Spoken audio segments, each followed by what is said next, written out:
Ito na yata ang motor na may pinakaastig na pormahan at disenyo, pero lalo ka pang mamamangha kapag nalaman mo ang specs at features nito. Lahat ng yan pag-uusapan natin sa videong ito. Ang buong akala ko, tanging si Mark lang ang tahimik lang. Ngayon nalaman ko na pati din pala si Kimco mga kaibigan. Dahil usap-usapan ngayon itong motor na ito ngayon na di umano pag nilapag dito ay si Kimco ang hahawak. Bakit kamo si Kimco? Explain natin niyan maya-maya lang. At ito na nga ang motorsiklong tinatawag na Fellow FW06. Ayun naman pala, Fellow naman pala ang gumawa yung paglalapagan dito sa Pinas. Bakit Kimco? Heto mga kaibigan ng resibo. Noong ika-20 kasi ng Mayo taong 2021, mag-sign ng agreement si Kimco, Fellow at isa pang kumpanya upang magkaisang gumawa ng mga ganitong tipo ng motor. Sa katunayan, meron na nga din same na version si Kimco nito sa ibang bansa na tinatawag na Kimco F9. Ayan ha, na-explain ko na. Susunod naman nating tatalakayin ngayon ang specs at features nitong motorsiklo. Unahin natin ang pormahan. Kung sawa ka na sa iyong jowa, or kung the other way around na yung jowa mo sawa na sa'yo, pakiusap lang kaibigan, wag naman sanang humantong sa patayan. Very wrong kasi iyan. Sa halip, mag-move on ka na lang, antayin mo ang motor na ito at ito ang bilhin mo. Kasi sa likod ng kapugian ng motor na ito at pagiging futuristic ng kanyang overall na pormahan, sadly, ito ay isang single-seater lamang. Bagay na bagay sa mga walang jowa. May futuristic na look na parang kahalintulad ng dragster. Pero mga kaibigan, this is way better. Kasi mas futuristic nga ito at mas moderno ang design. Parang robot sa Transformer sa unang tingin. Kasi alam nyo mga kaibigan, hindi ko talaga ma-explain.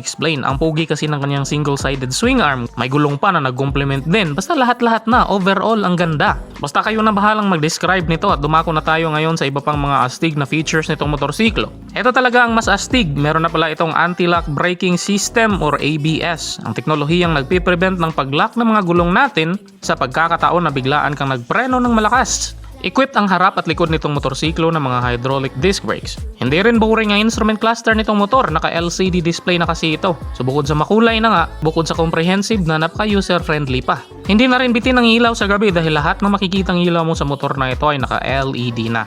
At iwaksi mo na ang pangangamba sa mga magnanakaw dito dahil ito ay nakakiles na rin. Safe na nga talaga ang motor mo dito at heto na, magkakaalaman na mga kaibigan, nandun na tayo. Panalo na nga ito sa papugian, pormahan, paastigan at pamodernohan, pero gaano ba kalakas ang makina nitong motorsiklo? Alam nyo ba na parang isang 150cc ang katumbas ng motorsiklong ito? Dahil kaya lang naman itong sungkitin ng 8 horsepower at 8.2 Nm na power output. Ang lakas na nga nito sa kabila ng pagiging electric nito. Charging time ng battery nito kung fast charging method ang gagamitin ay aabot lamang ng 2 oras, samantalang overnight naman ang charging kung yung portable or stock charger ang gagamitin mo. Kaya nitong abutin or sungkitin ng 110 km/h na top speed. At may range din to mga kaibigan bago malobat na kayang ikutin ng isang beses ang Kalakhang Maynila or NCR at may matitira ka pa na charge. Kasi 140 km per charge ang kayang abutin ng battery nito. 5.5 kilowatts din kasi ang kaya nitong i-store na power. Kung comfort naman ang pag-uusapan na ba ikakatuwa mo rin. Bukod kasi sa mahahabang travel ng front fork nito, ang monoshock nito sa likod ay merong spring preload adjustment. Adjuster kumbaga, para maiayon mo ang response ng motor na ito sa lubak at sa iyong bigat. So pwedeng nga ito, urban ride, city ride, rural ride, kahit saan na mga terrain, pwedeng ang motorsiklong ito. May mga gulong din ito na swak pang banking dahil malalapad na. At ito panigurado magugustuhan ng typical na Pinoy ang height at bigat nito dahil parang ADV lang din ang seat height. At 125 kilograms ang bigat na parang sniper lang din. Sana nga lang hindi tatahimik si Kimco sa pagdala nito sa Pinas sa lalong madaling panahon. O di ba nakakapanabik gaya nitong bagong Aerox 2023 itong susunod na video natin itong nasa screen.